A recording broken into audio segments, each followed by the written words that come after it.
Leur histoire politique commune avec la Corrèze a commencé par un affrontement.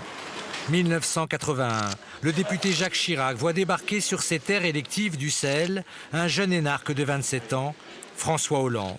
Dans la foulée de l'élection de François Mitterrand, la vague rose atteindra la Corrèze. Chirac est réélu, mais mis en ballottage par Hollande, une quasi-victoire. Jacques Calmont, à l'époque premier secrétaire de la Fédération socialiste de Corrèze, se souvient de la première rencontre Chirac-Hollande en 81. Il avait investi la salle avec des militants socialistes en plein meeting de Jacques Chirac. Chirac a senti que la salle n'était pas très chaude et il a demandé s'il y avait des questions dans la salle. Et Hollande s'est levé et a dit « Moi, monsieur Chirac, je voudrais vous poser une question. Qui êtes-vous, jeune homme ? Je suis votre concurrent socialiste. » Mais presque 30 ans après, s'est opéré petit à petit un rapprochement bonhomme.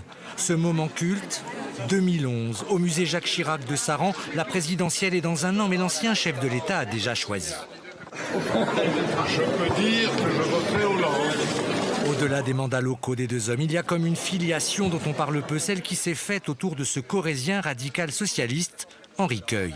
Qui fut un homme politique de la 4e République et qui va les rapprocher. D'ailleurs, Jacques Chirac donnera des conseils, il va lui raconter Queuille.